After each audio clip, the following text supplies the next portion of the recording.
রাজনীতি নয় মানুষের কথা, লোকাল পলিটিক্স পডকাস্টে আপনাদের স্বাগতম। আমি উত্তম কুমার সিংহ। আজকের অতিথিকে শুধু একজন নির্বাচনের প্রার্থী বললে ভুল হবে। তিনি 4 দশকের বেশি সময় ধরে গণতন্ত্র, মানবাধিকার আর ন্যায় বিচারের পক্ষে লড়াই করে যাওয়া একজন মানুষ। তিনি মুক্তিযোদ্ধা পরিবারের সন্তান। 19 বছর নির্বাসনে থেকেও দেশের জন্য লড়াই থামাননি। আজ আমাদের সাথে আছেন মোহাম্মদ আব্দুল মালিক, বিএনপি চেয়ারপারসনের উপদেষ্টা, যুক্তরাজ্য বিএনপির সভাপতি এবং সিলেট 3 আসনে দলের মনোনীত প্রার্থী। মালিক ভাই, আপনাকে স্বাগতম। আপনাকে ধন্যবাদ আমাকে আমন্ত্রণ জানান। ধন্যবাদ।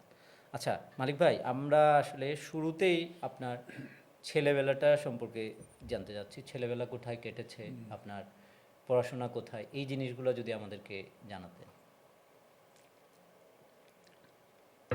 ধন্যবাদ আপনাকে।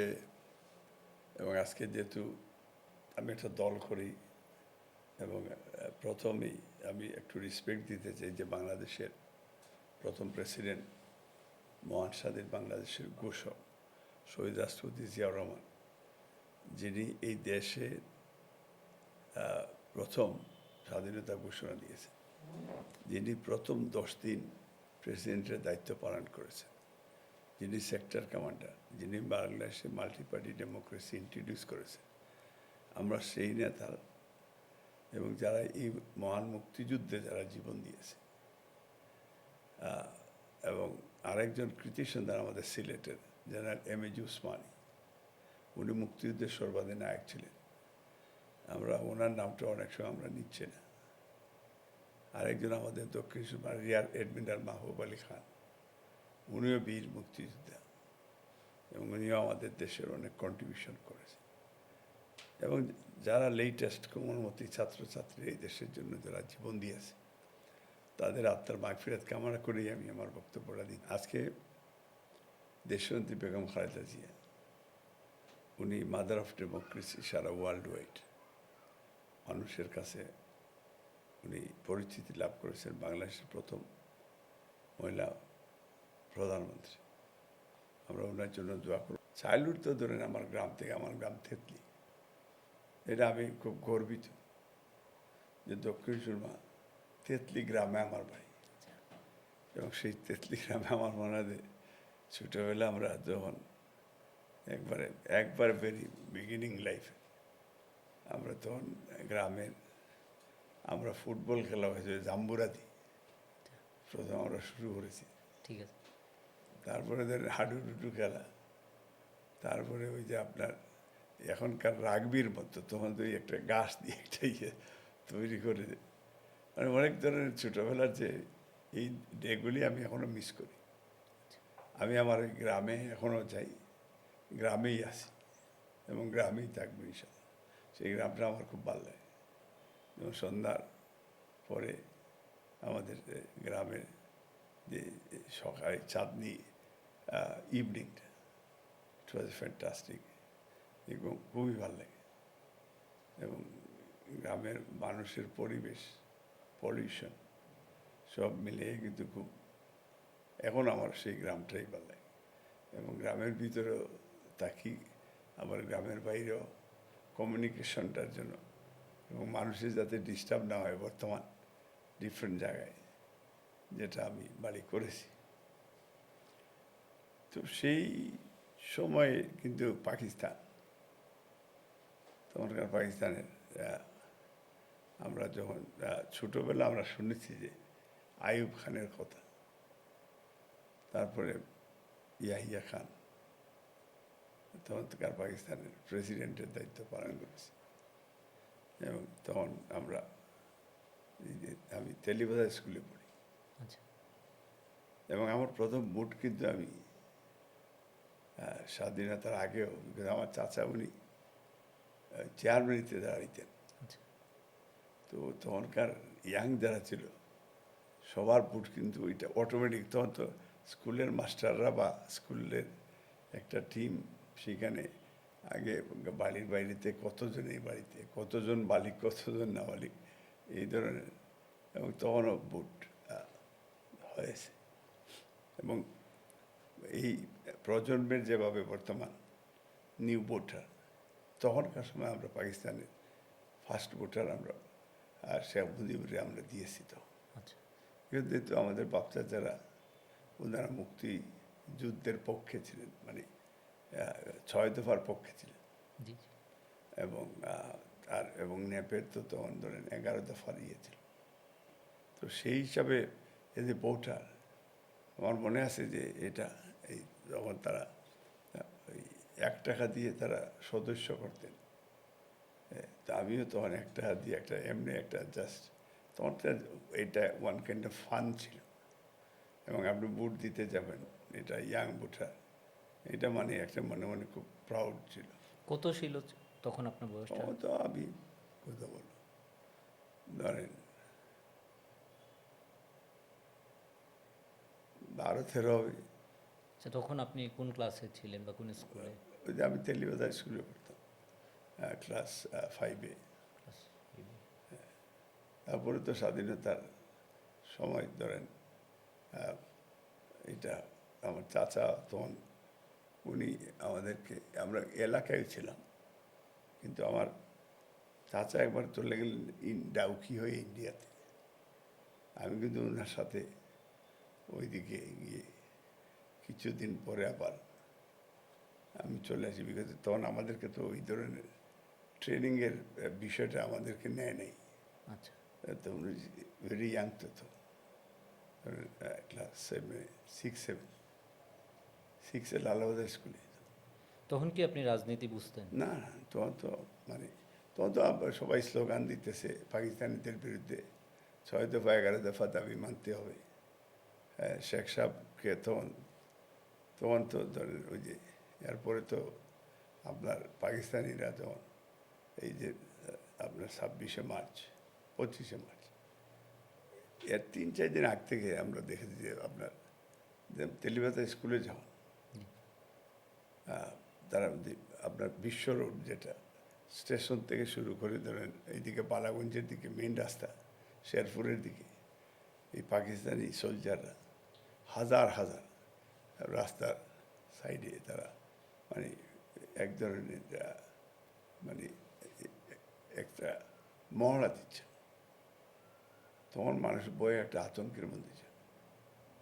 এটা 26শে মার্চের আগে, সপ্তাহখানেক আগে। তারপরে তো ধরেন এটা পরবর্তী পর্যায়ে ওই যে আমার মনে আছে যেটা যে বাংলাতে বিবিসির নিউজ, হ্যাঁ, রেডিওতে বিবিসি শোনা যেত। বাংলা, BBC সিরাজ বাংলা। রহমানের কণ্ঠে। তখন গ্রামে আর ওই টেলিভিশন ছিল না আমাদের কারোই, তখনকার গ্রামে আমাদের কারোই টেলিভিশন ছিল না। মূলত যে 3 ব্যান্ডের একটা রেডিও, এটা বেশিরভাগ নিউজে শোনা যাচ্ছে। তখন তো কী হচ্ছে ঢাকায়, কী হচ্ছে বাংলায়, মানে একটা মানুষের একটা আতঙ্কের মাঝখানে ছিল। এবং ইয়াংরা স্লোগান দিচ্ছে বাঁশের লাঠি তৈরি করো, বাংলাদেশ স্বাধীন করো। আমরাও তাদের পিছনে পিছনে এই স্লোগান, বীর মুক্তিযোদ্ধা অস্ত্র ধরো, বাংলাদেশ স্বাধীন করো, এই ধরনের স্লোগানটা ছিল। তখন তো এখনও আমি দেখছি যে বাচ্চারা, তখন আমার সেই ছোটোবেলাও তেমন হয় যে গ্রামে গেলে বাচ্চারা তারাও স্লোগান দেয় আমাদের ধানের শীষের পক্ষে। তো এরা আমার কাছে ওই অতীতটা আমাকে মনে করে দেয়। তারপরে তো ধরেন এটা আমরা জিয়াউর রহমানের যে ভাষণটা, বিবিসি প্রথম সিরাজ রহমান ওনার কণ্ঠে বাংলা একটু মানে জিয়াউর রহমানের ভাষণটা শোনা গেছে। তারপরে একই ভাষণ আকাশবাণী কলকাতা আরেকটা, এটাও বাংলাদেশ থেকে, এটা বিকজ এই চ্যানেলটা শোনা যেত মানুষ। এরপরেও বোধহয় ওই যে ভয়েস অফ আমেরিকা একটা বাংলা একটা টেলিভিশন রেডিওর একটা নিউজ, এই দুইটাই মানুষে তখনকার মানে একটা শোনার জন্য মানে অস্থির হয়ে থাকে। এইটাও ছিল তখনকার সময়ের ইয়ে। তারপরে তো ধরেন স্বাধীনতার সংগ্রামের সময় আমরা তো ইয়াং মানুষের, আমার গ্রামে যেটা আমরা, এটা আমাদের চোখে দেখা 11টা পাকিস্তানি।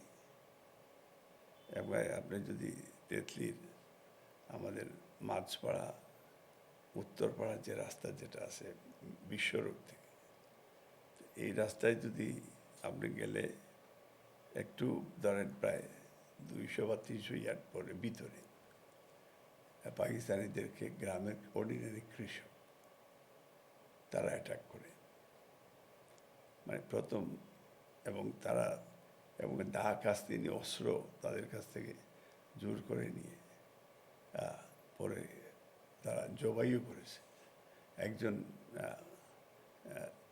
উনি গুলিও করেছিল, এটা চান মিয়া নাম, আমাদের গ্রামের চাচা সম্পর্কে, এবং আমার চাচাও আবু চেয়ারম্যান উনিও ছিলেন। তারপরে আরও গ্রামের কৃষকরা ছিল। তারপরে এই গ্রুপটাই কিন্তু মূলত গ্রামের সব, এটাই অর্ডিনারি বলতে গেলে। এটা অনেকেই হয়তো অনেকেই চিনবে না, কিন্তু তখন এই 11 জনকে পরে ছাপড়া বিল আমাদের এই তেতলির এবং সেইখানে লালাবাজারের সাইট, এখন ওই সাইডে একই গর্তের মধ্যে সবাই কবর দিচ্ছে। আর আমার মনে আছে রাত্রে গ্রামের সবাই, মানে এখন তো একটা ভয় কাজ করছে যে পাকিস্তানিরা যদি জানে তাহলে সবাইকে মেরে ফেলবে। পরে সবাই এটা লাশ টেনে টেনে এই পানিতে নিয়ে ওই চাপড়া মিলে পুরা গ্রাম রাস্তায় নেমে গেছে। এবং দিনের বেলা মহিলারাও সেখানে এসে যে রাস্তা যে রক্তাক্ত হয়েছে, রাস্তা পানি ঢেলে দিয়ে রাস্তা পরিষ্কার করেছে যাতে এলাকার মানুষকে সেভ করা হয়। এবং এর 2 দিন আগেও পাকিস্তানিরা আমাদের গ্রামের ভিতরে ঢুকেছে এবং আমাদের বাড়িতেও গিয়েছে আমার চাচাকে খুঁজতে। কে বা কারা রিপোর্ট করেছে যে তারা তখনকার লিস্ট করেছে কারা তৎকালীন সময়ে মুক্তিযুদ্ধের পক্ষে বা আওয়ামী লীগের বড় লিডার কারা ছিল। তখন এরপরে তো ধরেন আমাদের গ্রামে গেছে, তারা বাড়িতে গেছে, গুলিও করেছে। আমরা মনে আছে যে সেই গ্রামের সবাই মানে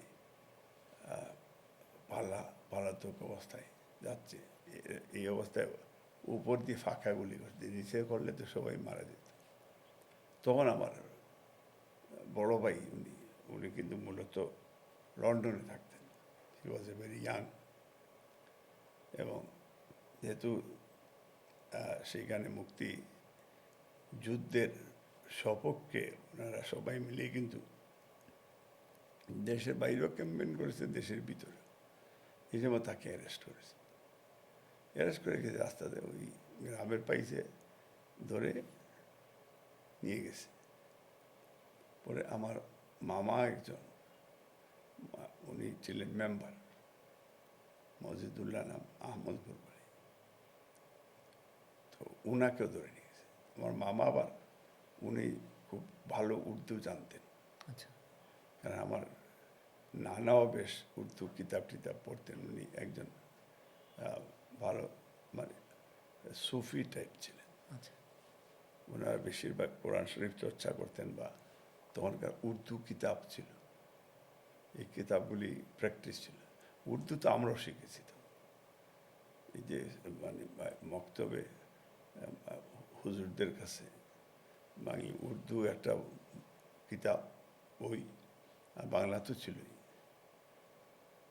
তখন আমার যখন তারা ক্যাম্পে নিয়ে গেছে, পরে আমার মামা উনি কিন্তু মুক্তিযোদ্ধা ছিল, কিন্তু উনি প্রটেন্ড করছে যে উনি পাকিস্তানের পক্ষে উর্দু দিয়ে, উর্দু কথা বলেই নাকি পাকিস্তানিরা খুব খুশি হতো। তখন আমার বড় ভাইকে উনি উদ্ধার করতে পেরেছিল। পরে তো উনি ইন্ডিয়াতে ছিল, ইন্ডিয়া থেকে পরে স্বাধীনতার বোধহয় কিছুদিন আগে আবার লন্ডনে চলে যান, ওখান থেকে ফ্লাইট করে। এই তো ওনারা, বিশেষ করে প্রবাসীরা তখন মুক্তিযুদ্ধের সবচেয়ে বড় অবদান ছিল। যেমন আমাদের বাপ চাচা সহ যারা প্রবাসী তৎকালীন সময়, প্রত্যেকটা প্রবাসী কিন্তু, আমার মনে হয় না কোনো তৎকালীন ইস্ট পাকিস্তান যারা কেউ পশ্চিম পাকিস্তানকে সাপোর্ট দিয়েছে, এটা কোনো লন্ডনে, এবং তাদের সপ্তাহ টোটাল পয়সাটা যেটা বেতন পেত, এটা ওয়াইজেস, এটা এনে এই ফান্ডে দিয়ে দিত স্বাধীনতা সংগ্রামে। আবু সাইদ চৌধুরী জাস্টিস, উনি উনি মূল ফান্ডটা কালেকশন করেছেন। এবং যেহেতু সবাই জানে যে স্বাধীনতার ঘোষক জিয়া এবং জিয়াউর রহমান এবং উসমানী মিলে ডাক দিয়েছে, তো উসমানীর খুব নাম ছিল মানে সিলেটি কমিউনিটির কাছে, আচ্ছা। এবং উসমানী একটা আইডিয়ালও ছিল তখন। তারপরেই সবাই পয়সাপাতি দিয়ে, আমি বলতে কয়েক বিলিয়ন ডলার পাউন্ড মুক্তিযুদ্ধের ফান্ডে ইন্ডিয়াতে তারা পাঠিয়েছে। এটা কিন্তু মূলত এই টাকাটা ইন্ডিয়া আসলে আমাদেরকে খুব একটা হেল্প করে নেই। এটা অনেকের কাছে আমি জানি না কীরকম। ইন্ডিয়া যেটা করেছে, কারণ মুক্তিযুদ্ধের অস্ত্রের পয়সা প্রবাসীরা দিয়েছে। আচ্ছা, এই পর্যায়ে আমি আরেকটা প্রশ্ন মালিক ভাই জিজ্ঞেস করি, আপনার মানে পরিবার সম্পর্কে যদি একটু বলতেন, বাবা মার কথা বা ভাই বোনদের কথা, যে আপনার ভাইয়ের কথা বলেন, ওনাদের যদি একটু। এটা পরিবার সম্পর্কে বললে আমরা ধরেন টোটাল আমরা 7 ভাই 1 বোন। আচ্ছা। তো এখন বড় ভাই তারা তো, বাকিরা ধরেন আমি সেকেন্ড, থার্ড একটা, এরা তখনকার। তো এবং বড় ভাই তো সে যার কথা আমি হ্যাঁ বললাম হ্যাঁ, দেশের বাইরে ছিলেন দেশের বলছেন, বাইরে লন্ডনে। লন্ডন, হ্যাঁ। বাবাও লন্ডনে থাকে। আচ্ছা, আপনার বাবা কি করতেন? উনি ছিলেন একজন, মূলত একজন ফ্যাক্টরিতে কাজ করতেন। আচ্ছা। উনি যে আমি শুনেছি যে তারা যে লেদার ফ্যাক্টরিতে প্রথম, তারপরে যে আরেকটা বড় মনে হয় যে একটা বক্সল আচ্ছা। ফ্যাক্টরিতে ওনারা কাজ করেন। উনি মূলত লেবারের কাজ করতেন। পরবর্তী পর্যায়ে ধরেন একসময় ওই যে সেইখানে গ্রোসারি শপ করেছে ইয়র্কশায়ারে।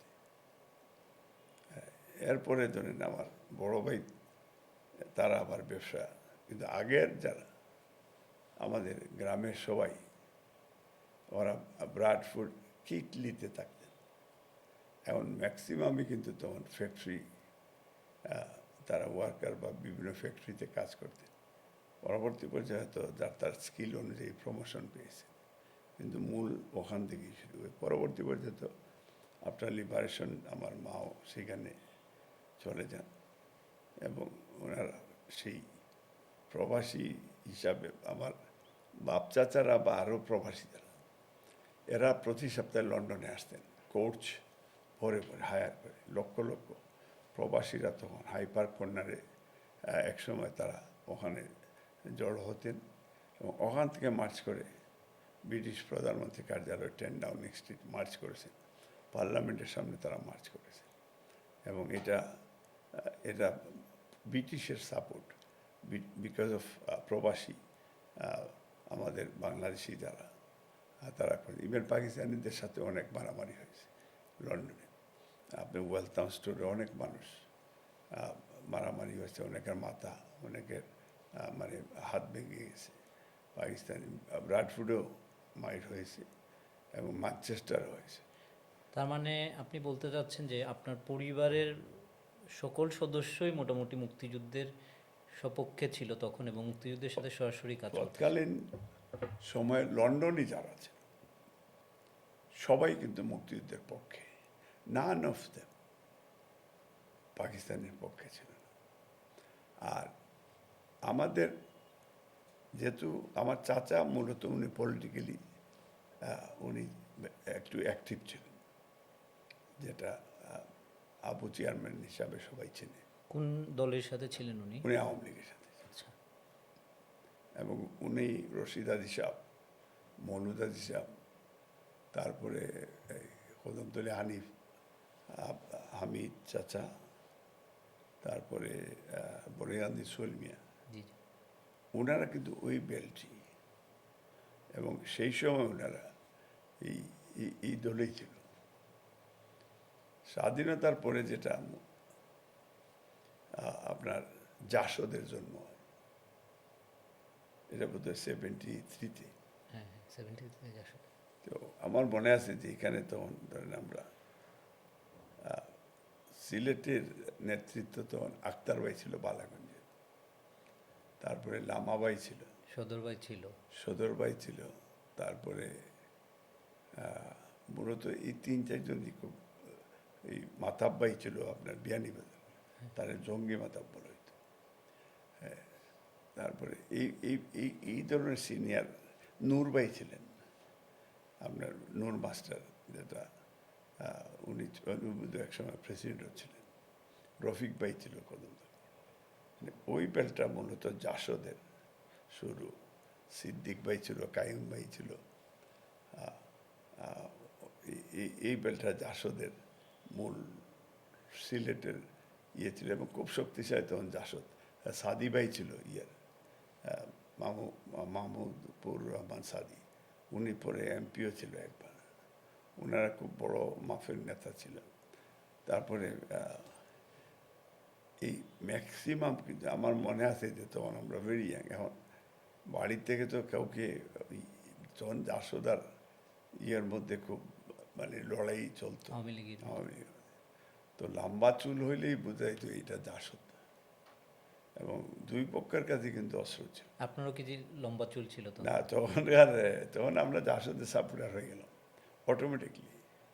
জাসদের সাপোর্টার, আমার মনে আছে যে এটা আমরা সিলেটে একটা গ্রুপ, একটা আছে আমাদের গ্রামে সোহাব আলী, সে আমাদের ক্লাস সিনিয়র ছিল, আর লিলু একটা ছিল, সে, আমি, সোহাব আলী, আমরা 3জন ওই 73-তে পল্টন ময়দানে জাসদ ছাত্রলীগের যে সম্মেলন হলো, সেখানে আমরা আমি ওদের সাথে চলে গেলাম, কারণ আবার বাড়িতে বলে তো গেলে হবে না, বিকজ এরা সবাই এই পন্থী। হ্যাঁ, তা আমরা মানে বাড়ির থেকে বললাম যে মামুর বাড়ি যাচ্ছি, এটা বলে আমরা গেলাম ওখানে। কিন্তু পরবর্তী পর্যায়ে তো জানেন, এটা এই যে আওয়ামী লীগের সেই সময় আমরা যতটুকু শুনি যে তারা 73-74 তারা মানুষকে হত্যা, রাজধানী লুট, অন্যায়, অবিচার, অত্যাচার তারা করেছে, এবং সেই দিন থেকে এই যে জাসদের সাপোর্টার হয়ে গেল। পরবর্তী পর্যায়ে যদি আপনি এন্ড অফ 75 আমার একটা তরুণ সংঘ, জাতীয় তরুণ সংঘ একটা সংগঠন হলো সারা বাংলাদেশে, এটা 66 থেকে শুরু হয়েছে। হাজারীবাগ মানিকবাবু ডালে অফিস, 21, 22, 23 3টা অফিস। তো আমরা ইয়াংস্টাররা যে একটা জাতীয় তরুণ সংঘ, এটা জাতীয় সংগঠন, তো এটা আমি সিলেটে আমি দায়িত্ব নিলাম। তখন আপনি কি করতেন? তখন সত্যিকার অর্থে আমি বিজনেসে শুরু করেছি, আমার ব্রিকফিল্ড ছিল। কত বছর বয়স আপনার তখন? তখন তো যেহেতু আমার বাচ্চারা তারা লন্ডনে ছিলেন, এবং তখনকার বয়স কত হবে আমার,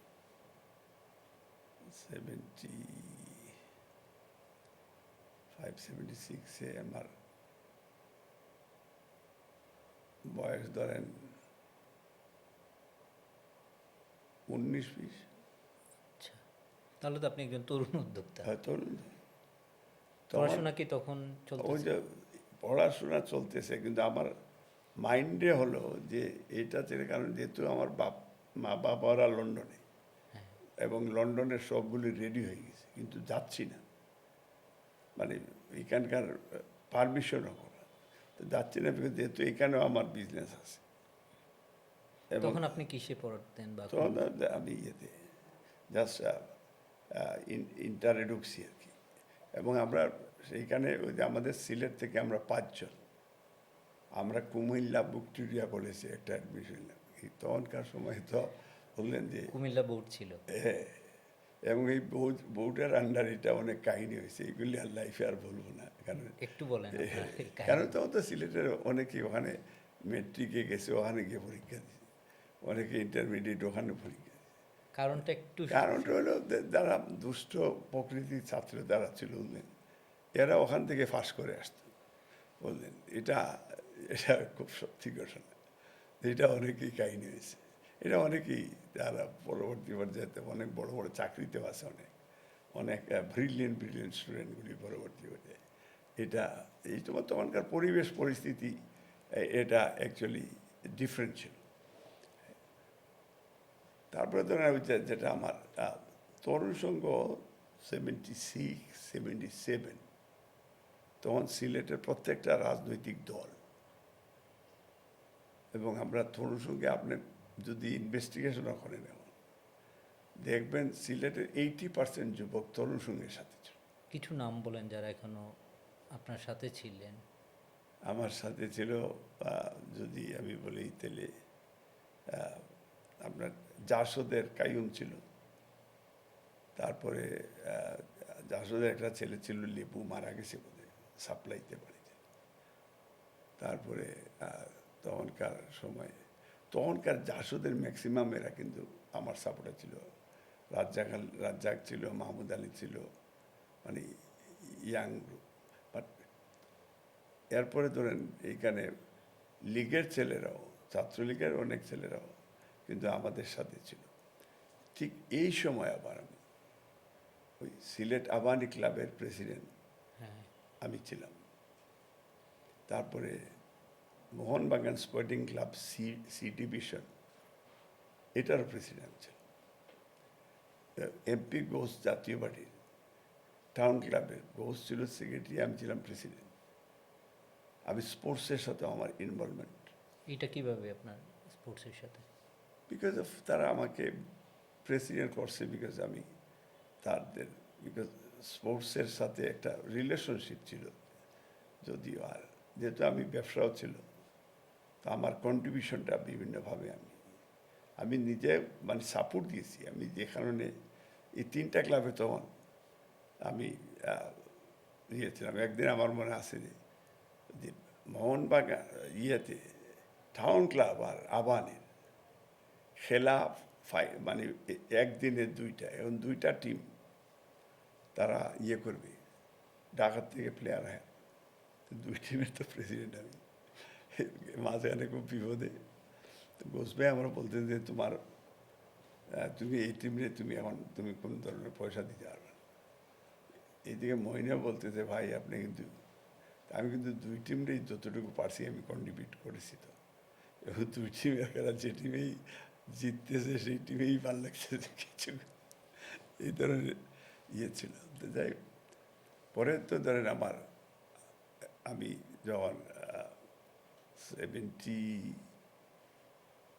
78 আমার মনে আছে যে আপনার উত্তরা গণভবন নাটোর, জিয়াউর রহমানে যখন একবার হিজবুল বাহারে যেভাবে ছাত্রদেরকে ইনভাইট করে নিয়েছে, উত্তরা গণভবন নাটোরেও 7 দিনের সারা বাংলাদেশের ইউথদেরকে নিয়ে উনি একটা প্রশিক্ষণ অ্যারেঞ্জ করেছেন। তো উনিও ছিলেন 7 দিন। হারিস ভাই ছিল সিলেট থেকে, এরপরে মুক্তিযোদ্ধা আবুল কাসেম ছিল, আমি ছিলাম, তারপরে তখন ওই আব্বাস ভাই গোসরদা, এই গ্রুপটার সাথে তখন ওনাদের সাথে রিলেশনশিপটা বিল্ড আপ হলো। 7 দিন সেই প্রশিক্ষণের সার্টিফিকেট এখনও আমার কাছে আছে। তারপরে আবার এন্ড অফ 78 আমরা যে হাজারীবাগ মানিকবাবু ডালি জাতীয় তরুণ সংঘের মহাসম্মেলন, সেই মহাসম্মেলনে আমরা শহীদ প্রেসিডেন্ট জিয়াউর রহমানের সাথে এর আগে সম্মেলনের আগে বি চৌধুরী স্যারের মাধ্যমে একাধিকবার ওই তরুণ সংঘের সম্মেলন উপলক্ষে আমরা 2টা ইনভিটেশন, তা আমাদের তরুণ সংঘের জাতীয় তরুণ সংঘের পক্ষ থেকে ফজলুল হকের নেতৃত্বে 11 জন একটা টিম, তো সেখানে আমরা গেলাম। তখন থেকে জিয়াউর রহমানের প্রতি আমাদের আকৃষ্ট। তারপরে 19 দফা কর্মসূচি দিলেন আমরা তরুণ সংঘের মাধ্যমে। এটা ওই যে সিলেটের প্রথম ট্রাফিক সপ্তাহ আমরা ইন্ট্রোডিউস করছি, পরিষ্কার পরিচ্ছন্নতা, রাস্তা ঝাড়ে দেওয়া। আপনার যদি দেখেন যে ট্রাফিকের ডিউটি করা, মানুষকে ডিসিপ্লিন শেখানো, তখন আমরা কত সালের কথা বলতেছেন? ধরেন আপনার 76 বলেন, 77 তখন অপরূপা 77 ছিল সিলেটে, মানে এর আগে তখন এসপি সিদ্দিক বুলদুই ছিলেন আরেকজন এসপি মাহবুব এসপি মাহবুব ছিলেন সিলেটে। পরবর্তী পর্যায়ে উনি তো খুলনাতে গেল, সেই সব মানত আমাদের। তারপরে আপনি আসেন যদি আমরা তো 79-এ আবার আমি 78-এর শেষের দিকে তখন হইল বাংলাদেশ থেকে 18 জন একটা গ্রুপ যাবে কানাডায়, আমেরিকা হয়ে যাবে, আমেরিকা থাকবে, মানে 6 মাসের একটা ট্রেনিং, ইউথ লিডারশিপ ট্রেনিং। আচ্ছা, তো বাংলাদেশ থেকে ইউথ মিনিস্ট্রি এই ইউথ এক্সচেঞ্জ প্রোগ্রাম, আমরাও যাব, ওরাও পরবর্তী পর্যায়ে। তা আমাকে ডেপুটি গ্রুপ লিডার তারা সিলেক্ট করলেন।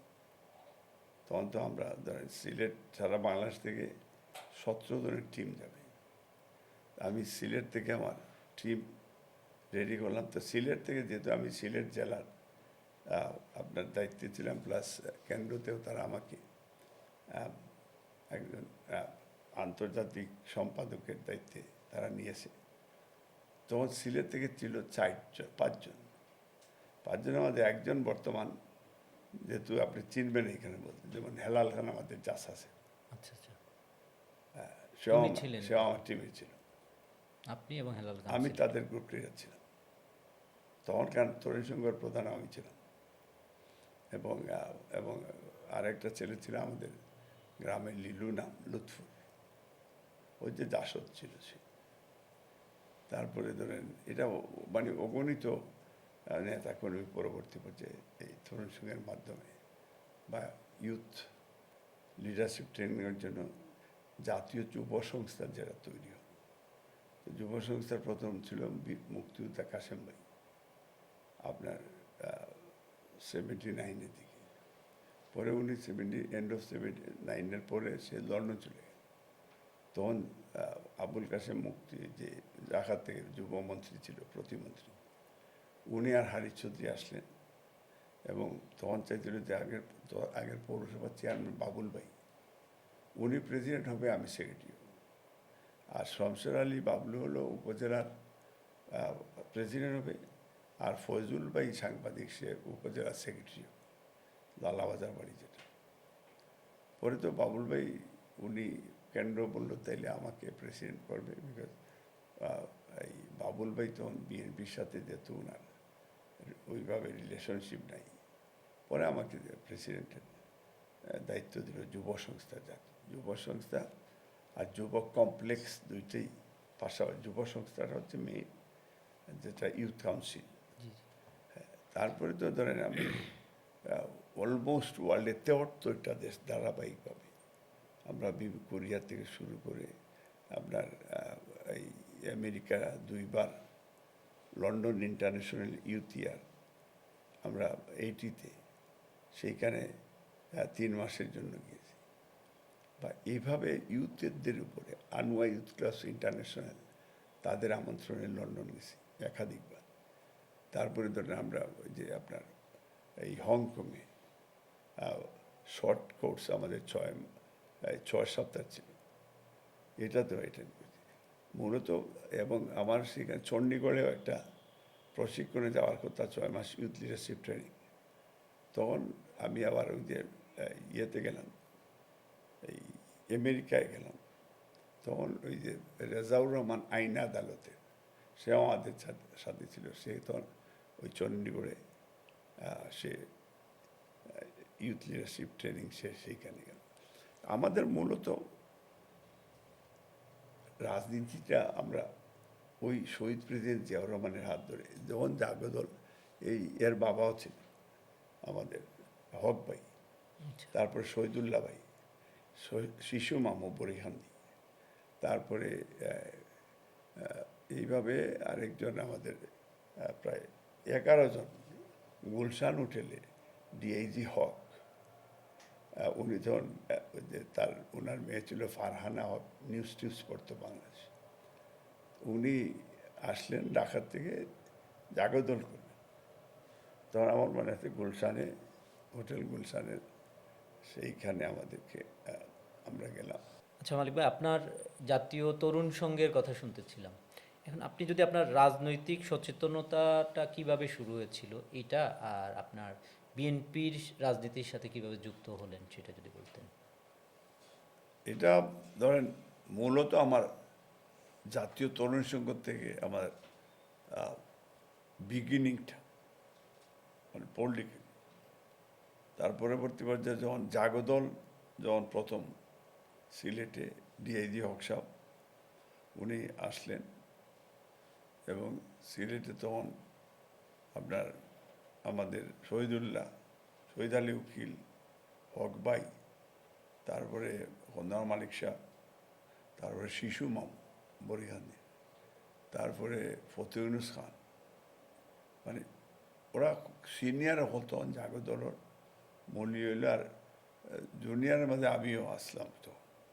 এবং তখন কিন্তু যুবদলও আবার আফটার জাগদল যখন যুবদল পড়ল তখন বুলবুল আছিল যুবদল, লয়েস আছিল যুবদল, নুরমান আছিল যুবদল, পল্লু আছিল যুবদল, এবং আমিও আসলাম তারপরে। এরপরে ফারুক ভাই আছিল যুবদল তখনকার সময়। ফারুক ভাই ছাত্রলীগ থেকে এসে ইয়ে করছে তার। তো এই গ্রুপটাই মূলত তখনকার সময় বাসন আছিল, নজরুল ইসলাম বাসন জাসদ থেকে ছাত্র দলের প্রেসিডেন্ট আছে। এই গ্রুপটা কিন্তু মূলত তখনকার সময় তারা ভেরি অ্যাক্টিভ আছে। আর সিনিয়র আমাদের যেমন হক ভাইয়ের কথা বলছি, শহীদুল্লাহ ভাই, তারপরে আপনার খন্দকার মালিক সাহেব আসলা, আরও অনেক আছিল যারা বরিহান্দির শিশু মামু, এরপরে আবার অ্যাডভোকেট আসলা পিপি আসলা যে আমরা বরিহান্দি মারা গেছেন কদিন আগে। তো এই গ্রুপটা মোটামুটি আগের সময় তারা বিএনপির মেইনলি আসলা। আর বিএনপির শুরুতেই যেটা যুবদলের রাজনীতি যারা হতা হইলাম এরা এই সময় আসে। আর আমি যেটা, আমার তো হোল লাইফ এটা ওয়ান কাইন্ড অফ এক্সপেরিমেন্ট। আমি যে প্রেম কথা কয় এই সিনেমারও আমি ওয়ান অফ দি প্রডিউসার আসলাম। আমরা তিনজন, কদমতলির রশিদ আজির ফুয়া আসিল, হুসেন তার নাম, আর আমি আসলাম, আর মনিভাই আসিল ডাইরেক্টর। তো মানে আমরা হইতে গেলে এই সময় সময় মানে এটা সিনেমার প্রডিউসার কেউ যদি শুনে এটা একটা আলাদা ভাবভঙ্গি আছে। মূল শুরুটা আমরা তখন শহীদ প্রেসিডেন্ট জিয়াউর রহমান রোড দিয়ে আমার 78 থেকে, মানে হইতে গেলে 7 থেকে আমরা তার ওই যে তরুণ সংঘর ইস্যুগুলি তার লোকে একাধিকবার দেখা জিয়াউর রহমানের বি চৌধুরী সাহেবের মাধ্যমে। বি চৌধুরী সাহেব তখন পারি মানে তাই মূল অ্যাপয়েন্টমেন্টটা আমরা তার মাধ্যমেও সিক করছি। তার পরবর্তী পর্যায়ে ফজলুল হক, হি ওয়াজ এ ভেরি অ্যাক্টিভ ম্যান। এবং ওই যে মূল হলো আমরা ওয়ার্ল্ড ওয়াইড যে ট্রেনিংটা নেটওয়ার্ক, এটা বাংলাদেশে এটা আমরা খুব মজবুত করছে, খুব সাহস যোগাইছে। ইভেন জিয়াউর রহমান হলে উত্তরাখণ্ড 7 দিন সারা বাংলাদেশের যুবক এবং তখনকার সেরা আব্বাস ভাই, গয়েশ্বরদা, সাইফুর ভাই, আয়াত আলী মিরফুরর, আমরা সিলেটে আবুল কাসেম, হারিস চৌধুরীও তখন তাই যুবদলের ভাইস প্রেসিডেন্ট, কেন্দ্রীয় যুব সংস্থারও ভাইস প্রেসিডেন্ট। মানে তখনকার দাপটে তার আলাদা আছে এবং তারা আমার খুব মায়া করতে হারিস ভাইতে। তো আব্বাস ভাই, যেখানে আব্বাস ভাই কত প্রোগ্রামও আমার আছে, গয়েশ্বরদা, মূলত আমরা তারার সেই ইউথ লাইফটা, এবং আমিও তারা ছোটো ভাই হিসাবে তারা লোক আসলাম, এটা আলাদা একটা মানে স্পিরিট আছে। সিলেটের ট্রাফিক হইলাম তো আমরা এন্ড অফ 75, 76, 77ও ইভেন তখন সিলেটের ডিসি ফয়জুল্লাহ, আমরা যে আপনার এমসি কলেজের আপনার ফুকোরিগুলো আমরা খনন করছি ফয়জুল্লাহ তরুণ সংঘের মাধ্যমে। আমরা বৃক্ষরোপণ অভিযান করছি, আমরা পরিষ্কার পরিচ্ছন্নতা অভিযান সিলেট শহরে ঝাড়ু মারছি। আমরা বয়স্ক শিক্ষা কেন্দ্র যারা মানে নিরক্ষরে অক্ষর দান করার লাগি আমরা আমরা তারারে আমরা ইয়ে করছি। বিভিন্ন সিলেটের প্রত্যেকটা থানায় জাতীয় তরুণ সংঘ 36টা থানা আছে, জাতীয় তরুণ সংঘর ব্রাঞ্চ আছেন আমরা এখনও কুলাউড়া আপনার তরুণ সংঘ এখনও কুলাউড়া এক্সিস্ট করে এবং মানে ও যাইতে কন্টিনিউ করছে আর বাংলাদেশে এখনও এক্সিস্ট করে আপনি যদি খবর লইন এখনও 21, 22, 23 হাজারিবাগ মানিকবাবুর ডালো এখনও আমরা তরুণ সংঘের এখন ইউথ বিল্ডিং হয়ে গেছে এই জায়গায় এখনও মানে ও আগর তরুণ সংঘ আপনি এইগুলো লাগি দেখলা দিয়ে খুব ভালো লাগবে আপনার এবং ওয়ার্ল্ডের প্রায় 73 দেশে আমরা ট্রেনিং করছি এবং আমরা youth class international London Edinburgh international youth year এগুলো বাংলাদেশে রিপ্রেজেন্ট করছি আমি রেজাউর রহমান সাদিক সিদ্দিকী ফজলুল হক তো আমরা চেয়ারম্যান তখন আছি বিবাদে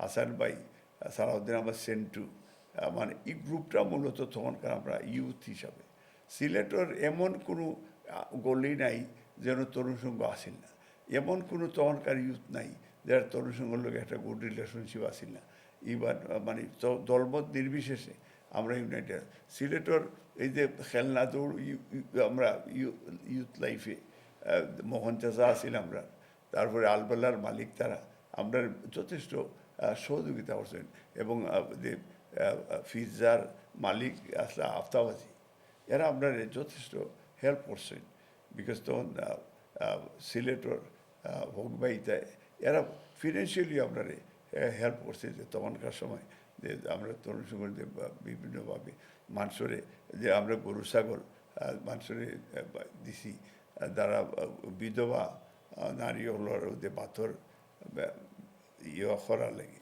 মানে তারা একটা কর্মস্থান হয়ে দিছি অনেকের বাসস্থানের ব্যবস্থা করে দিছি তরুণ সংঘ আমরা অনেক কাম করছি আমরা মানুষের চক্ষুর অপারেশন প্রথমেই আমরা তরুণ সংঘ তাই শুরু করছি চক্ষু শিবির এবং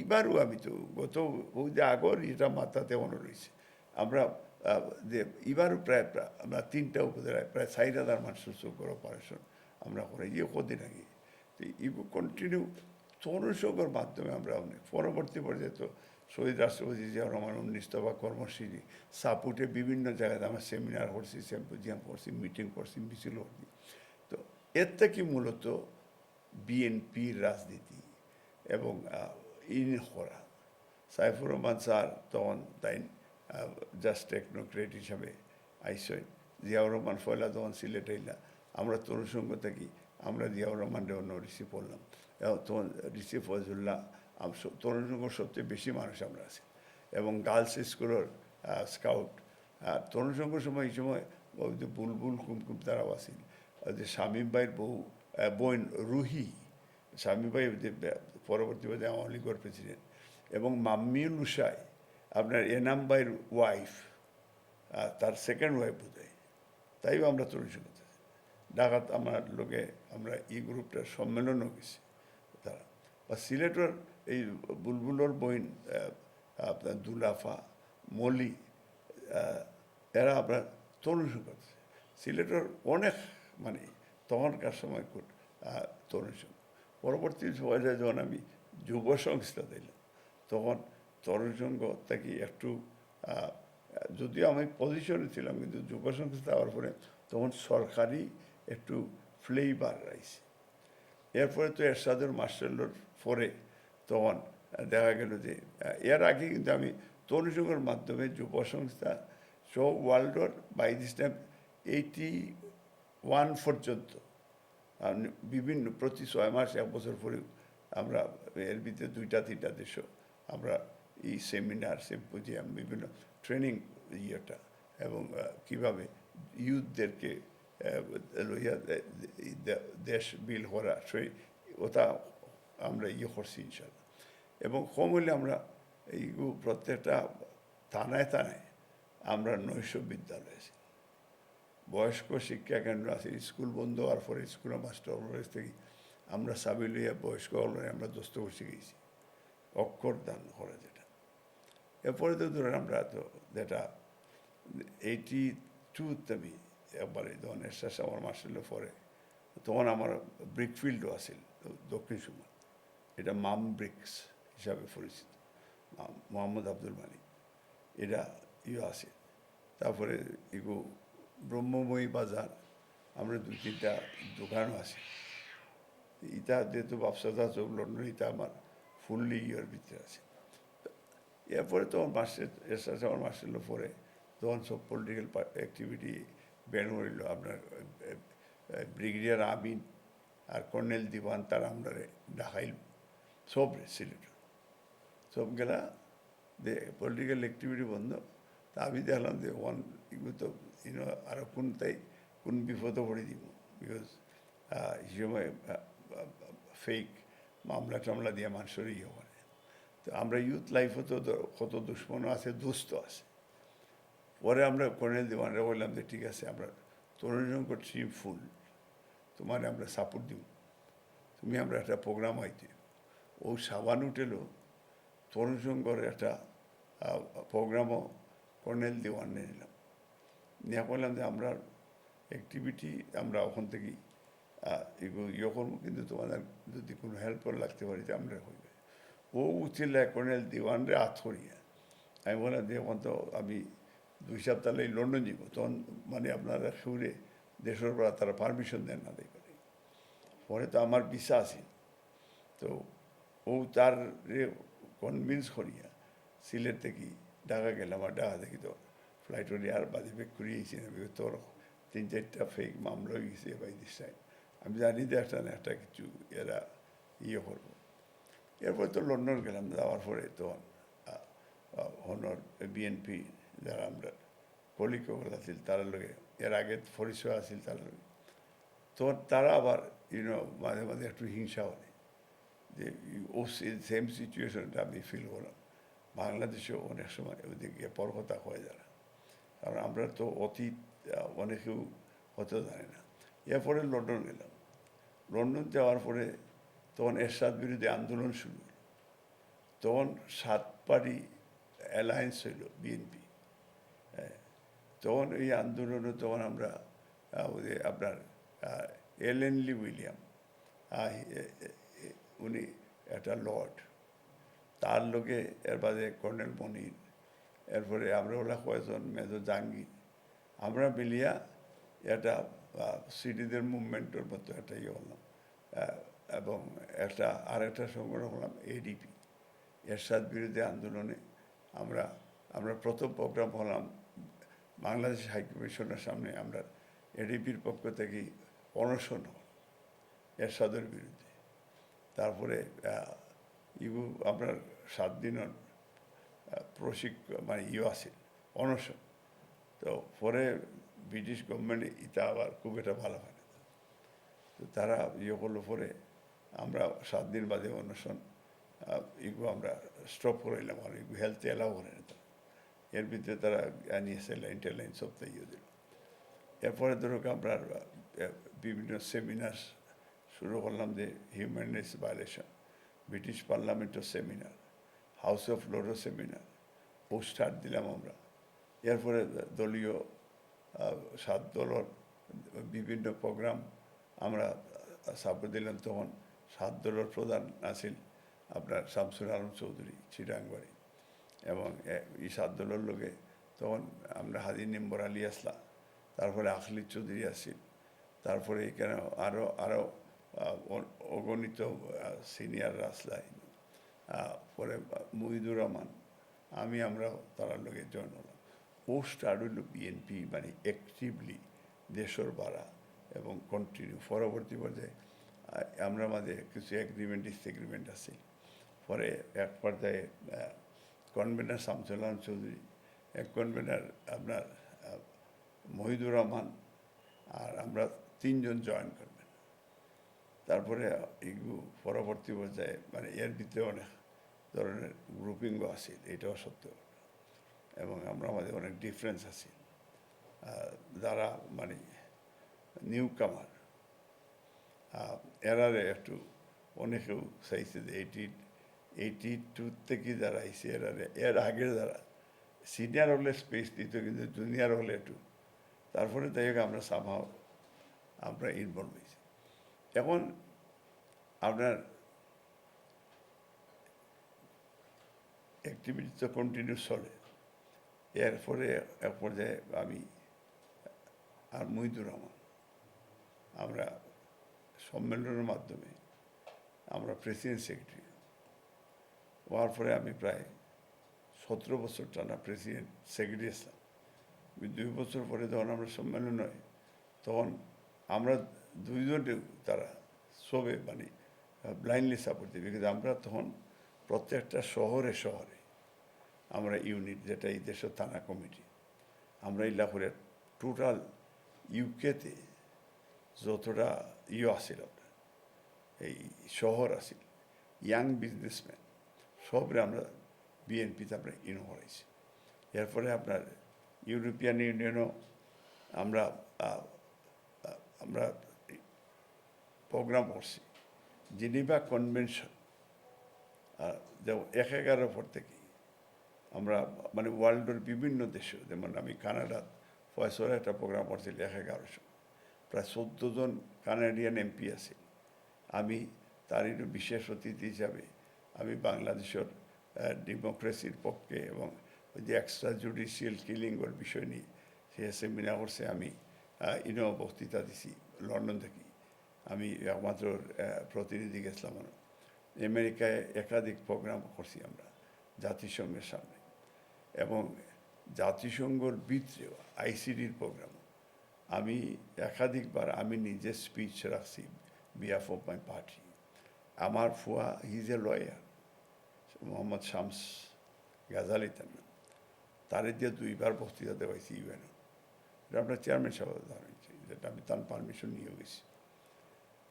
এরপরে আপনার জেনেভা কনভেনশন আমি মুহিদুর রহমানও আসছিলাম। আমরা বেশ কয়েকটা প্রোগ্রাম করছি এবং তারা আমরা ইনভাইট করছি। লেটেস্ট যে 2টা প্রোগ্রাম করছি 3টা, তখন আমার ওয়াইফরে ইনভলভ করেছি, বিকজ আমার ওয়াইফ টিচার, এবং হিউম্যান রাইটস ইস্যুগুলি যদি বাংলাদেশের ইস্যুগুলিতে মহিলা হলে বক্তব্য রাখলে এগুলো তারা কাছে খুব এনকারেজিং হয়। হেগো ইন্টারন্যাশনাল পিস কনফারেন্সও হাসিনার প্রায় 4 ঘন্টার কফি আনান আছে, আমরা 4 ঘন্টা অবরোধ হয়ে গেছি।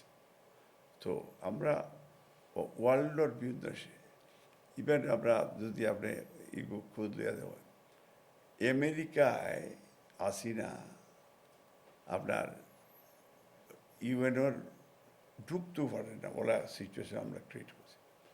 পরে তো আমারে তারা এক পর্যায়ে অবাঞ্ছিত ঘোষণা করছে আওয়ামী লীগ। জ্যাকসনাইডে তারা আমার বিরুদ্ধে মিছিল করে, আবার অপোজিশন আমরা এরাও পাল্টা অবস্থান তৈরি করছে। ঠিক ওই সময় তার ডিজিএফআই, এনএসআই এবং আওয়ামী লীগের প্রেসিডেন্টের ওয়াইফ এবং তারা স্পেশাল একটা টিম পাঠিয়েছে আমার হাসিনার সাথ দাওয়াত।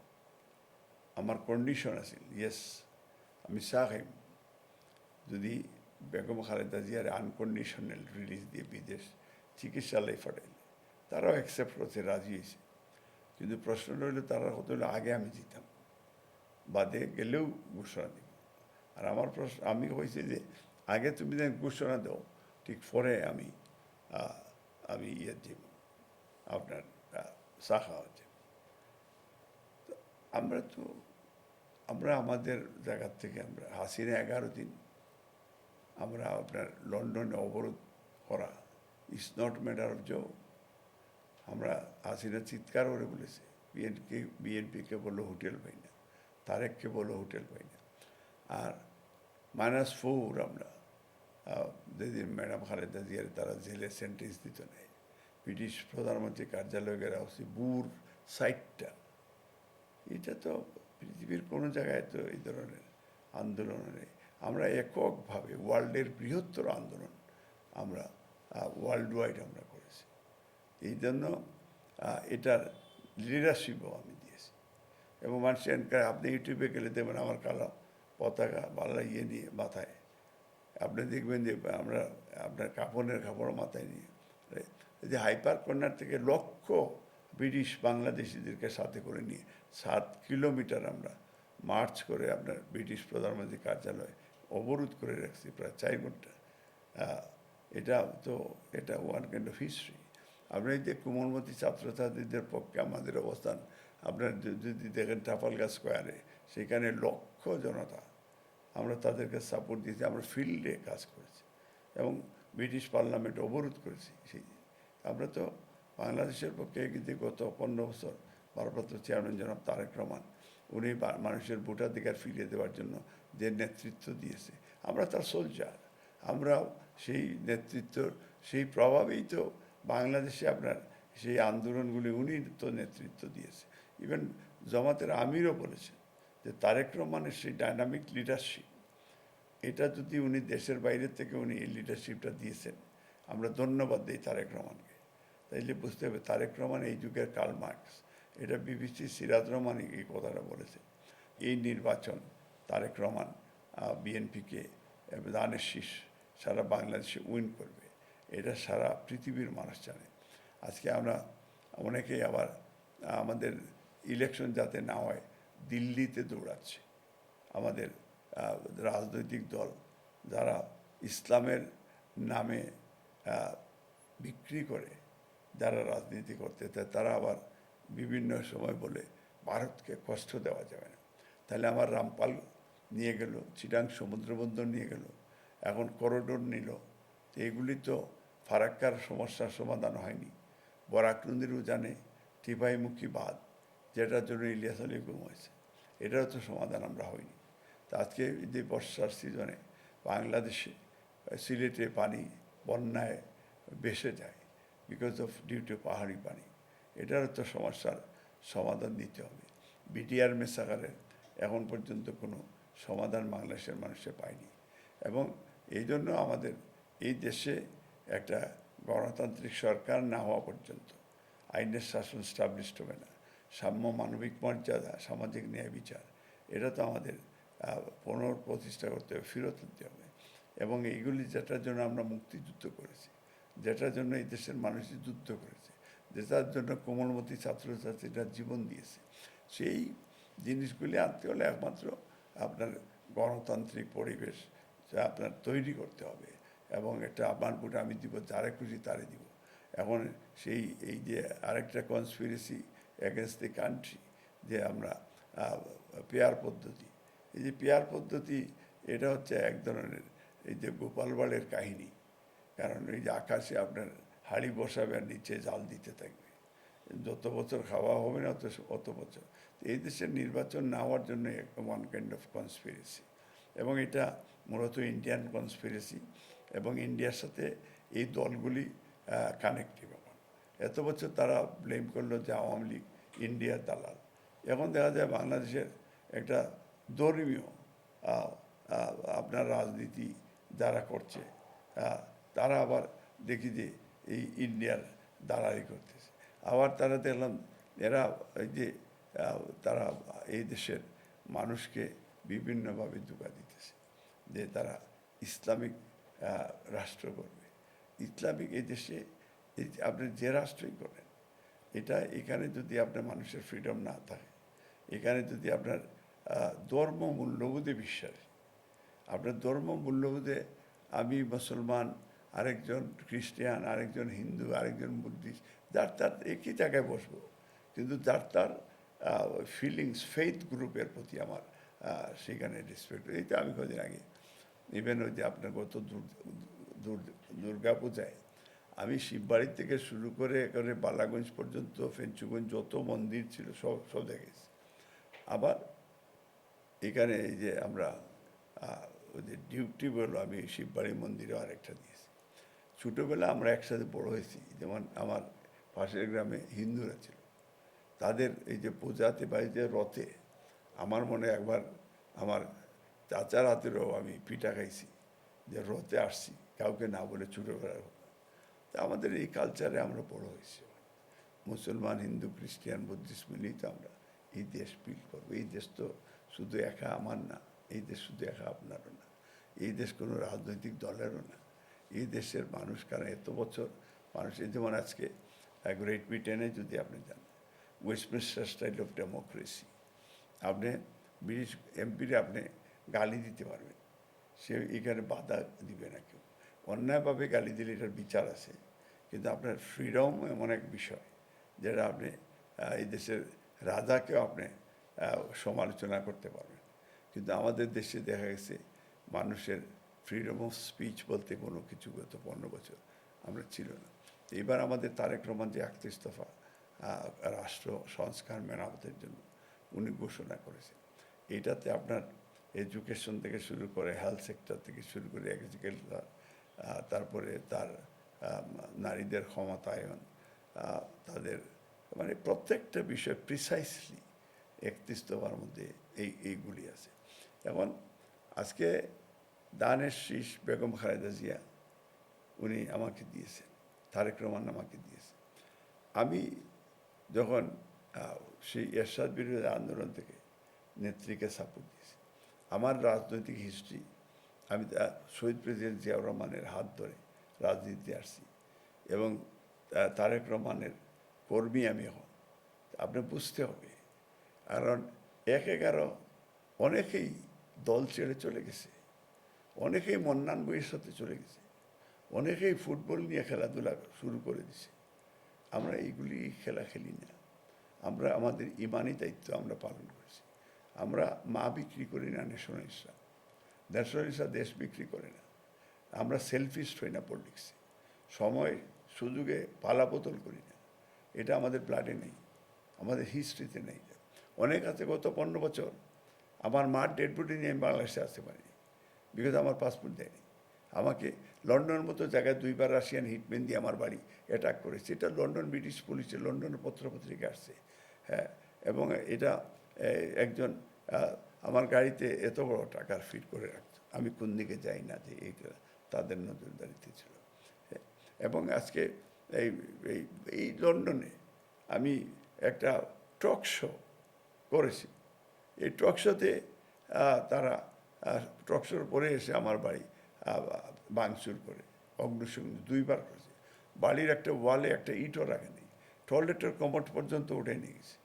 তাহলে তাহলে দেখি আপনার অনেকই তো আছে বড় বড় নেতা ক্লেম করে তারা গত 15 বছর 16 বছর দেশে যাতায়াত করেছে, কই তাদের বিরুদ্ধে তো একটা মামলা হয়নি, কই তাদের উপরে তো একটা হামলা হয়নি। তাইলে আজকে হ্যাঁ, আমি তো মালিক সারা পৃথিবীতে গিয়ে খোঁজ নেবেন, আমি তো ম্যানেজ পারি না। কারণ টোটালি এনিমিকে আপনার এনিমি বলতে হবে, সাদাকে সাদা বলতে হবে, কালোকে কালো বলতে হবে। আর আজকে যারা এই গত সরকারের সাথেও যারা আতাহাত করেছে, এটা তো আমরা সবাই জানি, আর এটা আমরা দেশের মানুষরা জানে। এবং দল ঠিক সব দল সবচেয়ে বেশি জানেন দলের নেতারা। আপনার পৃথিবীতে একটা গ্লোবাল ভিলেজ, এই যে বাচ্চারাতে একটা এই এক ছেলে, আমি একবারে ছোটো, আমার বলতে যে মালিক ভাই, আমি পিছনে গেলে তাই মনে তুমি আমার কী করেছিল, হয়তো তার হাতে একটা মোবাইল, তো এটা হয়তো তার মার মোবাইল কি বাপের, ওই যে ইন্টারনেটে দেখে। আমি এই জিনিসটা ওই যে এইবার এই যে সিলেটের পুলিশের কমিশনার ছিল আগে, মানে উনি বোধহয় ঢাকাতে এডিশনাল আইজি, উনি আমার বারবার ফোন দিতেছেন যে ভাই 1 কাপ চা খেয়ে যাবেন। তা আমি দেখলাম যে আমি তো আসলে খুব ব্যস্ত হয়ে মাত্র 2 দিন আর 3 দিনের জন্য আসছি। এবং তারা পরে আমাকে বললেন যে ভাই আপনাকে একটু আসতে হবে। তাই আমি বললাম যে আমি তো রাত্রে 2টার আগে ফ্রি হব না। আমি বললাম যে দেখি উনার কি রাত্রে 2টা তো কোনো মানুষের বাড়ি কেউ জায়গা থাকে না, আমার 2টা হলে আমি আসবো। তো আমি তো এখন অব্লিগেটেড, আপনার যেতে হবে। তাই আমি বললাম তাহলে ঠিক আছে আমি যাব। রাত্রে ঠিকই 2টায় আমার ইউনিয়নের চেয়ারম্যান আর 4-5 জন নিয়ে গেলাম ওনার বাসায়। যাওয়ার পরে দেখি উনি বড় একটা ফুল দিয়ে আমার ওয়েলকাম, এবং আমার সাথে যারা ছিল ওদের জন্য নাস্তা উপরে নিয়ে গেছে। গিয়ে দিয়ে 2টা ছেলে তা আমারে বসাইলো, বসে বললো যে জানেন আপনাকে কেন আমি কষ্ট দিছি? আমি বললাম কেন? বলে এই যে 2টা ছেলে, একটা হলো ইউনিভার্সিটি গ্র্যাজুয়েশন শেষ করছে, আর একজন হলো আপনার এই 2nd ইয়ারে। বলে যে ওদের প্রেশারে। তাই আমি বললাম ওদের প্রেশারে ওরা কী করে আমার চাই? আমি বললাম তোমরা কী করে আমার ছিল? তো বলতেছে যে তার কমিশনার সাহেব বলতেছে যে ওরা কীভাবে শুনছে আপনি সিলেটে আসছেন এবং আপনার বাড়ি সিলেটে তারা জানতো না, তারা দেখতেছে আপনার। তাই আমি বললাম বাবা তুই কী করে আমার চিনিস বল, তোমরা তো পলিটিক্স করো না। আঙ্কেল ওই যে আপনি হাসিনার 4 দাওয়াত আপনি ডিনাই করেছেন, আমরা খুব এক্সাইটেড, আমরা খুব খুশি যে অ্যাটলিস্ট পৃথিবীতে একটা মানুষ আছে যে প্রধানমন্ত্রীর চাও প্রত্যাখ্যান করে। আলহামদুলিল্লাহ আমি দেখলাম যে আমার জীবন সবচেয়ে সাকসেসফুল এবং সার্থক এই কথাগুলি। এই যে ইয়াং জেনারেশন, আজকে নিউ ভোটাররা, তারা আমাকে প্রচণ্ড ভালোবাসা দিচ্ছে। কারণ কারণ ওরা তো ক্লিন হার্ট, ওদের মেধা, ওদের চিন্তা। আর আমার দক্ষিণ সুরমা, ফেঞ্চুগঞ্জ, বালাগঞ্জ এত অবহেলিত এলাকায় গত 15 বছরে মানে একটা ইটও ঠিক মতো রাস্তায় লাগায়নি। আপনি ওইদিকে গেলে দেখবেন কোমরের ব্যথা, কোনো অংশেই আপনার মানে ভালো হবে না, এত খারাপ রাস্তা। স্কুল কলেজ, মসজিদ, মাদ্রাসা, মন্দির, এগুলি সংস্কারের অনেক প্রয়োজন রয়েছে। আমাদের দক্ষিণ একটা আপনার ভালো একটা মহিলা কলেজ বা ইউনিভার্সিটি দরকার। তারপরে ধরেন ভালো একটা মাদ্রাসার দরকার। বা ওই যে হিন্দু ধর্মের, আমি তো অনেক জায়গায় আমি গিয়েছি, তাদেরও ভালো একটা সত্যিকার অর্থে আমরা তাদেরও সেখানে আমি কয়েকটা ফর্ম ঢাকা থেকে আনছি, মসজিদেও দিছি, মন্দিরেও দিছি, যে এই ফান্ডিংগুলি আসুক, এইগুলি সুন্দর করুক। আর যত বেশি ধর্ম চর্চা হবে তত বেশি মানুষ সিভিলাইজড হবে, আর তত বেশি ভালো হবে। মানে আপনার সৃষ্টিকর্তা এটা সবার জন্যই সমান, এবং এটা যাদের ব্রেইনে থাকবে, যাদের ভিতরে থাকবে, এরা কোনো ক্রাইম করতে পারবে না। এই জন্য ধর্মীয় প্রতিষ্ঠানগুলিকে যতটুকু পারা যায় এখানে এডুকেশন, এখানে গেল আরেকটা এডুকেশন, এবং প্রত্যেকটা আপনার ধর্মের যে যারা মেসেঞ্জার, এদের ব্যাকগ্রাউন্ড চেক করলেও দেখবেন যে বিকজ মানুষকে সিভিলাইজ করেছে। আর আমাদের বর্তমান ইয়াং জেনারেশনকে যেভাবে একটা মাফিয়া চক্র, এটা ড্রাগ, এই বিভিন্ন ইস্যুতে ডাইভার্ট করে এবং আর্মস ডিলের দিকে নিয়ে যাচ্ছে, দেশের মানে এই অরাজকতার দিকে নিয়ে যাচ্ছে। আপনার সিনিয়রিটি জুনিয়রিটি বলতে কোনো ধরনের রেসপেক্ট অনেক জায়গায় নাই, হয়তো অনেক জায়গায় আছে বাট অনেক জায়গায় নেই। এইগুলি করতে হবে। আমি আমার দক্ষিণ সুরমা, ফেঞ্চুগঞ্জ, বালাগঞ্জ, আমি সেই সাইফুর রহমানের উন্নয়ন, যখন বিএনপি উন্নয়ন করেছে, বেগম খালেদা জিয়া যে ফ্রিডম সাইফুর রহমানকে দিয়েছেন, উনি রাস্তাঘাটে যে উন্নয়ন করেছে, আমি ইলিয়াস আলীর এলাকায় বিশ্বনাথ, বালাগঞ্জ যে উন্নয়নের জোয়ার তার সময় সেটা করেছে। আমি চাই যে তাদের মতো আমার এলাকা দক্ষিণ সুরমা, ফেঞ্চুগঞ্জ, বালাগঞ্জ ভবিষ্যতে যাতে একটা রাস্তাও যাতে মানে ওইভাবে না থাকে কাঁচা আমরা, এবং সেখানে আমাদের বিভিন্ন ইউথদের ট্রেনিংয়ের ব্যবস্থা করা, এবং সব জায়গায় যে হেলথ সেন্টারগুলি এক একটা উপজেলায় সুন্দরভাবে গড়ে তোলা, যাতে বোনরা অন্ততকে ভালো একটা সেবা পায়, তার প্রসবের ব্যথার সময় যাতে একটা নার্স পাশে থাকে, মা সুন্দর, মা ভালো একটা বেবি যেন প্রডিউস করতে পারে। এই মানে সবার পাশে আমাদের থাকতে, যে আজকে ওয়েস্টার্ন ওয়ার্ল্ডগুলি তারা কেন এগিয়ে আছে, এই বিষয়টা আমরা যদি আমরা চিন্তা করি, আজকে American democracy, European democracy, British democracy, আজকে তারা দেখেন সারা ওয়ার্ল্ড ডমিনেশন করতেছে। ইভেন আমি যদি আপনার নেইবারিং কান্ট্রি, তারা যদিও আমি পছন্দ করি না, আপনি পছন্দ করেন না, কিন্তু তার দেশের ডেমোক্রেসি যদি দেখেন, তার দেশেও তো ইন্ডিয়াতেও যে ডেমোক্রেসি আছে, এটা লার্জ ওয়ান দি ডেমোক্রেসি ওয়ার্ল্ডের মধ্যে। তো এইটার থেকেও আমরা তো যদি কিছুটা হলেও আমরা যদি আনি, তো এই জন্য আমরা চাইব যে গত সরকার যে কাজগুলি ভুল করেছে, এটার থেকে আমরা শিক্ষা নিই। শিক্ষা নিয়ে ইভেন অর্থনৈতিকভাবেও গত সরকার হাজার হাজার লক্ষ হাজার কোটি টাকা দেশ থেকে পাচার করেছে। এখন বাংলাদেশ অর্থনৈতিকভাবে একবারে শূন্যর কোটে।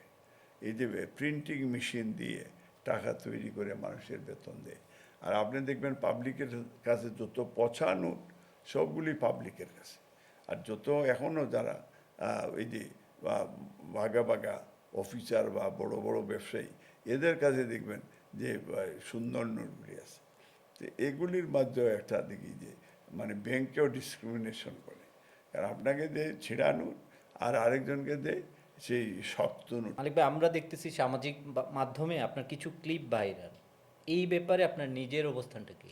প্রথম হচ্ছে যে দেখেন, আমি ১/১১ থেকে শুরু করে এরপরে গত ফেসিবাদ পতন হওয়ার আগ পর্যন্ত আমি বাংলাদেশের পক্ষে আমি স্ট্যান্ড করেছি, বাংলাদেশের মানুষের পক্ষে স্ট্যান্ড করেছি, মানবতার পক্ষে স্ট্যান্ড করেছি, এবং ওয়ার্ল্ডের যে যে দেশে হিউম্যান রাইটস ভায়োলেশন হয়েছে সেখানে প্রোটেস্ট করেছি। স্পেশালি আমি কনসার্ন এবার বাংলাদেশ, এবং ধরেন ইলিয়াস আলী চৌধুরী আলম সহ মানে প্রায় 700 ন্যাশনাল লিডার এখনও গুম। তো এখানে টক শোতে ধরেন আপনার একটা আছে হাসিনার সাথে ট্রাভেল টক, আরেকটা আছে ফেস দি পিপল, একটা দুইটা মানে মূলত প্রথম হচ্ছে যে যেটা আপনার নবী রসুল সম্পর্কে ওই ভদ্রমহিলা মানে খুব খারাপ ল্যাঙ্গুয়েজে কথা বলেছে। তা আমি এটা বলেছি যে এটা উড্র করার জন্য, যে আমি একজন ধর্ম বিশ্বাসী মানুষ, সেখানে আমার নবী রসুলকে গালি দিলে এটা আমার গায়ে লাগে। আমি প্রথম আপনি পুরো ভিডিওটা যারা দেখবে, না দেখলে এই জিনিসটা প্রপার এক্সপ্লেনেশন বুঝবে না। এবং তখন আমি বিনয়ের সহিত বলেছি যে এটা উড্র করেন, কারণ এটা রিলিজিয়াসলি এফেক্ট করে, এটা আমাকে এফেক্ট করেছে। উনি উড্র করেন, সাথে সাথে আবার আমার নেত্রী দেশনেত্রী Begum Khaleda Zia, mother of democracy, ওনার সম্পর্কে আবার একটা মন্তব্য করেছে খারাপ। তখন আমি রিয়েক্ট করেছি, এটা সত্য, হয়তো রিয়েক্ট করা তখন উচিত হয়নি, কিন্তু আমি মনে করি যে এটা একটা ইমানি দায়িত্ব। আমার মার বিরুদ্ধে কথা বলবে, আমি আমার নবী রসুলের বিরুদ্ধে কথা বলে, আমি এটা তো টলারেট করা যায় না। এই জন্য তখন আমি বলেছি যে হ্যাঁ, আমি দেখছি যে এটা ছাড়া তারা কন্ট্রোল করা যাচ্ছে না, এই শব্দটা তখন আমি ব্যবহার করেছি। এটা শুধু কন্ট্রোল করার জন্য, এরপরে কিন্তু কন্ট্রোলে আসছে, তারপরে তো অলরেডি ওভার। আরেকটা ওই আওয়ামী লীগের আরেক এমপি, একই কাহিনী, উনি অশ্লীল ভাষায় গালাগালি, মনে হচ্ছে যে উনি ড্রাগ ট্রাগ খাইছে, তখন আমি এটা পাল্টা জবাব দিয়েছি। এখন যারা দুইটা গ্রুপ, যেটা আমার অপোজিশনে, যারা আমার এগেনস্টে তারা রাজনীতি করছেন বা ইলেকশন করছেন, ওনারা এই বিষয়টারে কাটপিস করে এটা মানুষকে কনফিউজ করছে। তা আমি বলতে চাই যে এই দিন নয়, আরও দিন আছে, এই দিনের নিয়ে যাবে সেই দিনেরই কাছে। আচ্ছা, আমরা অনেক সুন্দর গুছানো জবাব পেলাম। আচ্ছা, আপনার বিরুদ্ধে আরেকটা অভিযোগ, অনেকে মনে করেন যে আপনি 19 বছর দেশের বাইরে ছিলেন। তো তাহলে মানে তাদের বক্তব্যটা এরকম যে আপনার মানুষের সাথে কোনো যোগাযোগ ছিল না। মানে আপনি এই অভিযোগটা কিভাবে দেখেন? আর একটা যেটা হলো, আপনি 19 বছর পরে দেশে এসে মানুষ আপনাকে কিভাবে নিল, সেই দুইটা জিনিস আপনি। প্রথমত যে 19 বছর পরে আমার যখন বাংলাদেশের মানুষে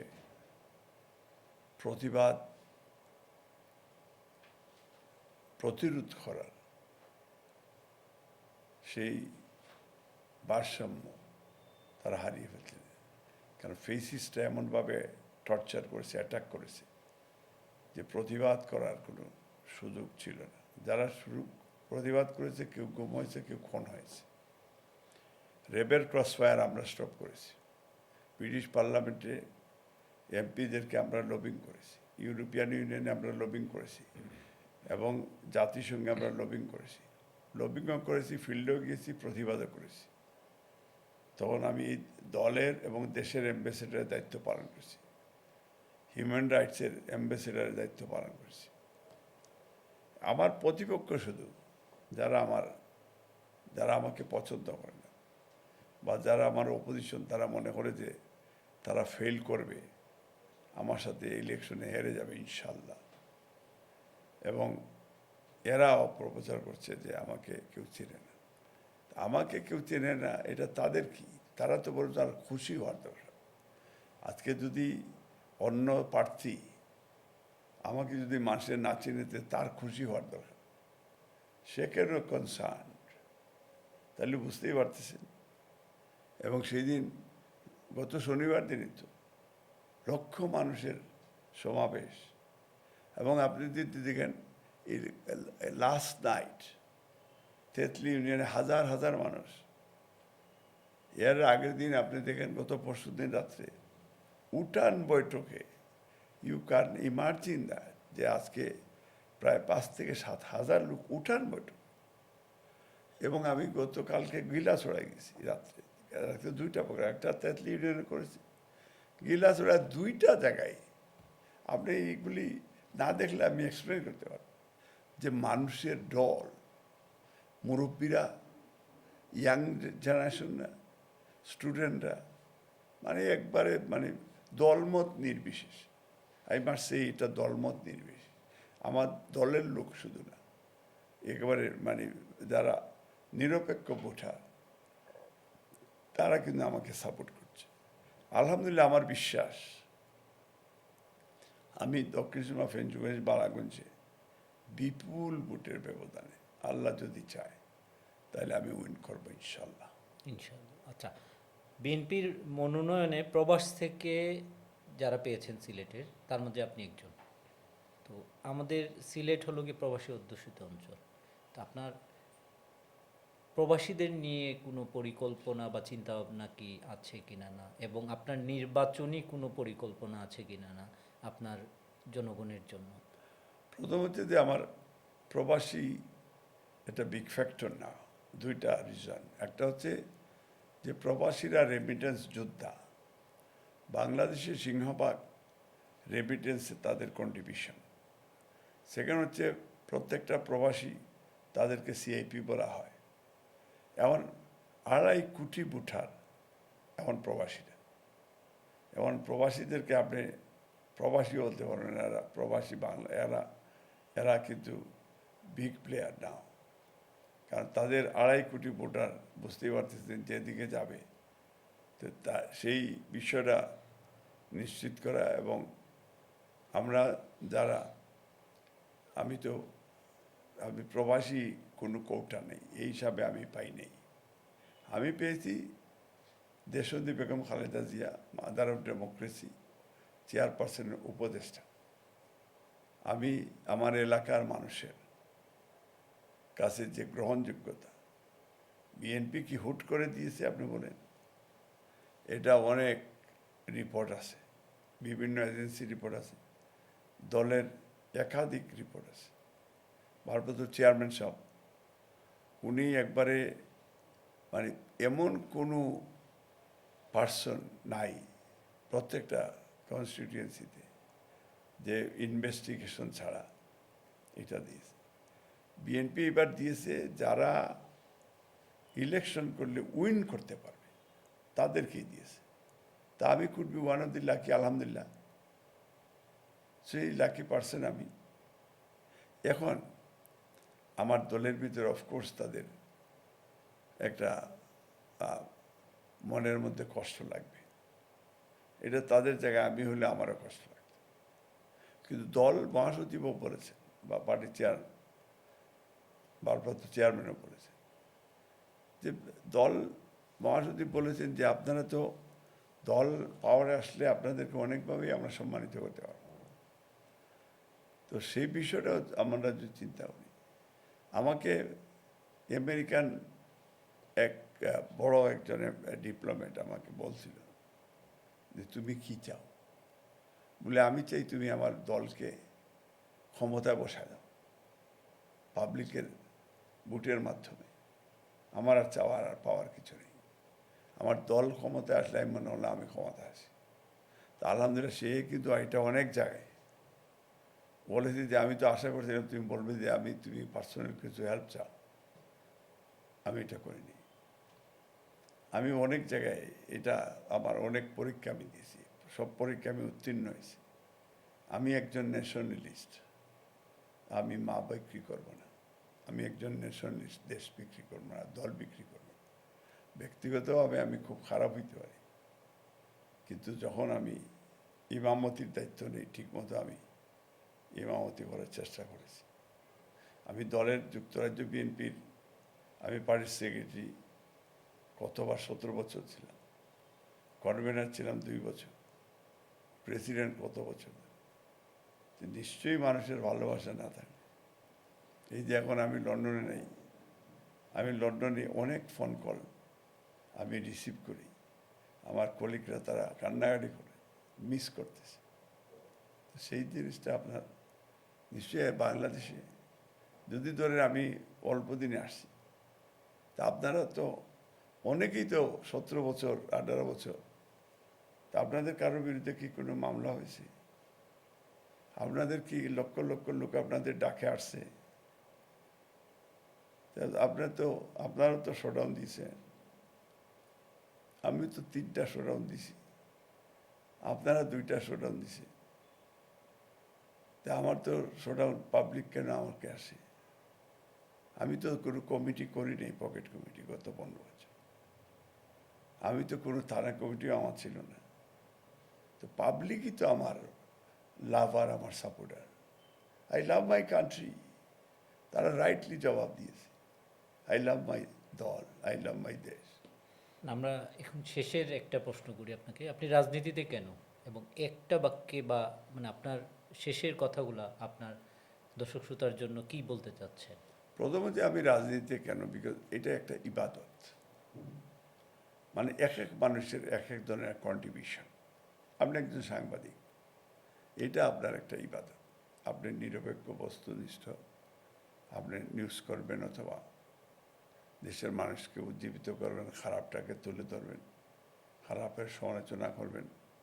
ভালো কাজ করলে আপনাকে দেশের মানুষ প্রেজ করবে, অথবা সৃষ্টিকর্তা আপনাকে প্রেজ করবে। আরেকটা হচ্ছে, আমি এই দল যেহেতু শহীদ রাষ্ট্রপতি জিয়াউর রহমান ওনার আদর্শে এবং ওনার যে ডাইনামিক লিডারশিপ, সেই ছোটোবেলার থেকে আমরা দেখে বড় হয়েছি। এই জায়গার থেকে মানে অনেক লিডারও দেখাচ্ছি, সেই হিসাবে দেখলে জিয়াউর রহমানের বিকল্প নেই। জিয়াউর রহমানের বিকল্প জিয়াউর রহমান। পরবর্তী পর্যায়ে মাদার অফ ডেমোক্রেসি দেশবন্ধী বেগম খালেদা জিয়া, ওনার স্নেহ, ভালোবাসা, মমতা, এবং এটা আমার মনে হয় আমার মার পরে বেগম খালেদা জিয়ার ভালোবাসা, স্নেহ পেয়েছি।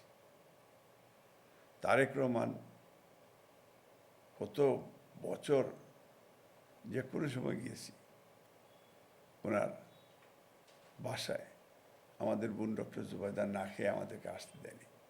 এই যে কিছুদিন আগে ম্যাডাম ট্রিটমেন্টে গেলেন, আমি আর ডক্টর জাহিদ ভাই 4 মাস পাশেই ছিলাম, জাহিদ ভাইয়ের সাথেও আমি ছিলাম, আমার ওয়াইফও ছিল, জাহিদ ভাইয়ের ওয়াইফও ছিল।